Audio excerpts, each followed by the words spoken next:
quite confused about this ethics issue or issues. So maybe you can just help me sort it out. So I don't think I maybe understand the facts here.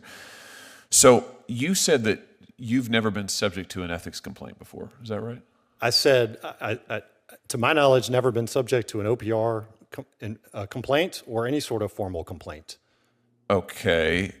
I'm looking at a letter from May 16th, 2010 to the Office of Professional Responsibility that reads, "This letter is a formal request that your office investigate matters pertaining to the fair dealing and, more important, honesty of Assistant United States Attorney Kevin Ritz." If that letter exists, Senator, I was unaware of it until just now.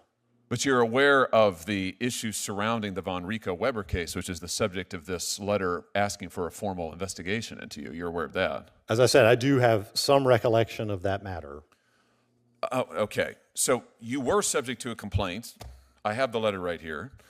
Let's just try to figure out what's going on in this case. I mean, this was a case involving a public defender who you got a plea agreement with, and then she asked to withdraw as counsel because she said you misrepresented the situation to her, and the court granted her motion to withdraw as counsel.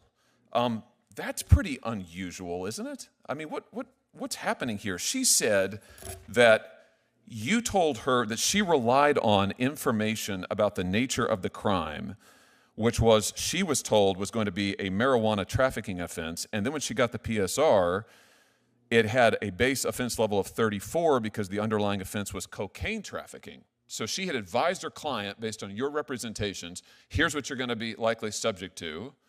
They accepted the plea deal. She looks at the PSR, and it's something very different, she says, than what you told her. Now, this is a public defender now.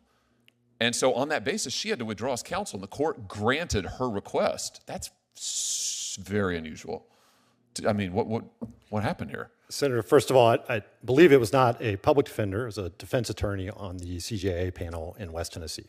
There was a written plea agreement that was entered into.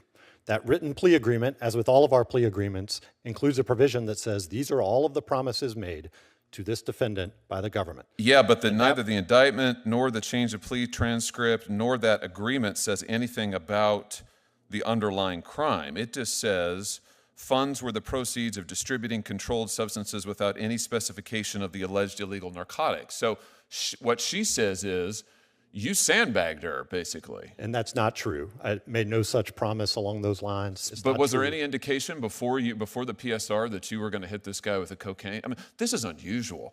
It's unusual to be a Democrat administration nominate somebody who is accused of, who's hated by federal public defenders, and who's accused of sandbagging indigent defendants. So I'm baffled by this. I am totally baffled by this. So I'm trying to figure out what in the world happened. And then you got taken off this case, I think, right? My recollection, Senator, is that the office had someone else handle it in case I needed to be a witness at a proceeding. Well, here's what Vivian Donaldson, who is the counsel who ended up representing the United States, at Ms. Chastain's motion to withdraw as counsel, here's what she said. These allegations about you are serious. That's one of the reasons I am here, meaning in court, and Mr. Ritz will more than likely be taken off this case because of these particular allegations. So did that happen? And I believe it was in case I needed to be a witness. But those allegations... This is what your supervisor said in open court. I'm not quoting you now a private letter. I'm quoting you something from open court. She says you were removed from the case because of the allegations, which she says were very serious. Now, you've represented this committee. You knew nothing about all of this. You answered a question in the committee questionnaire that you weren't aware of any complaint. You weren't aware of any disciplinary committee. You weren't aware of any inquiry ever. But yet, I'm reading you a transcript from open court in which your supervising attorney says the allegations against you are very serious and you're going to be removed. So I have to tell you, I don't think I'm trying to figure out what in the world is going on here, because it doesn't sound to me like you've been very forthcoming, certainly to this committee. So what happened? Were you removed because of the allegations of improper behavior? The allegations were false, first of all. I'm not asking you about your view. I'm asking you about what you told the court and about what your supervising attorney told the court. And I don't recall exactly why there may have been a change in counsel. Mr. Ritz, don't you think don't you think that's kind of important information? These allegations were false, and there was never a finding. You have a clear memory of that, but you don't have a clear memory of what happened in open court and you being potentially removed by your supervising attorney. This is very bizarre, I have to say. I've never seen it quite like this.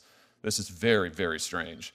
And I just noticed that we have a sudden instance of amnesia anytime we're dealing with the actual ethical complaint, but you seem to remember the case exceptionally well.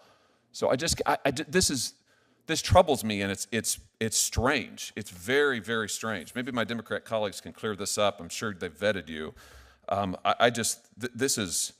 This is very, very odd. So your testimony is you weren't removed, all of this was false, you were never investigated, and this just all went away? Or what happened? There was certainly no court finding or any other finding by an investigative body of any unethical behavior. I thought the court then allowed this defendant to change his guilty plea. He pled guilty, and then the court allowed him to withdraw it. That's also very unusual.